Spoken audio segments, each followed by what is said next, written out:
Thanks so much, loyal blog readers and listeners. This is our next episode of the Class Action Weekly Wire.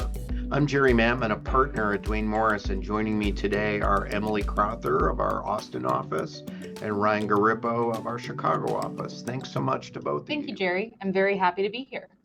Great to be here, Jerry. Thanks for having me. So today our subject is the area of data breach class actions in general, and 3 new class actions recently filed in federal court in the Northern District of Georgia by employees, in essence, alleging that their personally identifying information was compromised during data breaches. Emilee, I know that you practice quite a bit in this space. Could you give us some information on these filings and why they're important to corporate counsel? Absolutely, Jerry.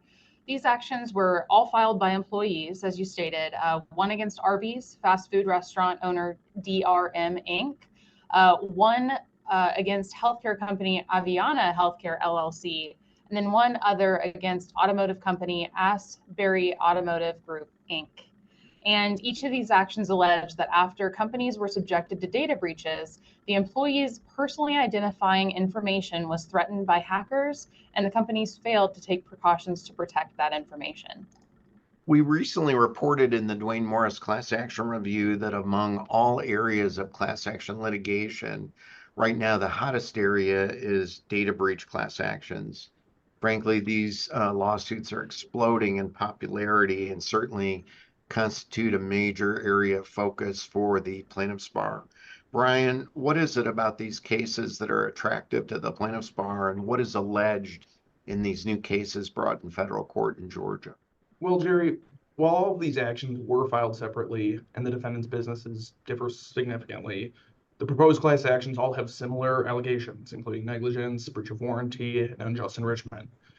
The plaintiffs in these class actions allege that they were employed at the companies and that during their employment, their personal information, including their social security numbers, birth dates, and driver's license numbers, were collected by their employers. The plaintiffs asserted that the defendants failed to adhere to industry standards to protect their data, which led to the data being obtained by hackers. So this information is interesting for the plaintiff's bar, particularly because they can bring these allegations en masse and use these class actions to exert leverage against employers. You know, I've always thought the business model of plaintiffs' class action lawyers is to file the case, certify the case, then monetize the case by getting a settlement. Yet our statistics in our Duane Morris Class Action Review showed that of all substantive areas in the data breach space, only 14% of motions for class certification were granted, and many motions to dismiss were granted because plaintiffs weren't able to articulate a sufficient injury in fact.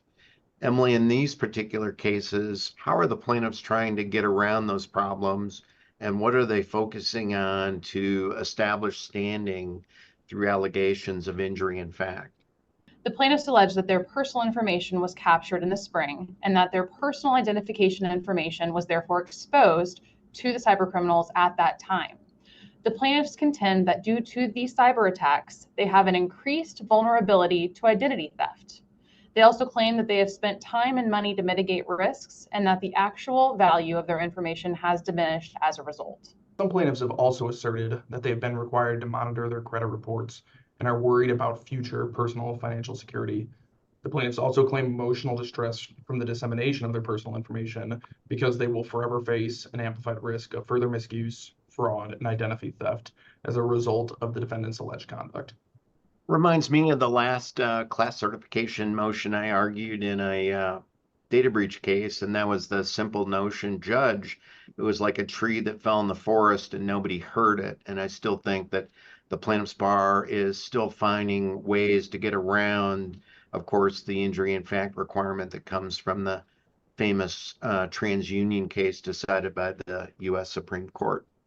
But thanks, Emilee and Ryan, for your analysis and your thought leadership in this particular area.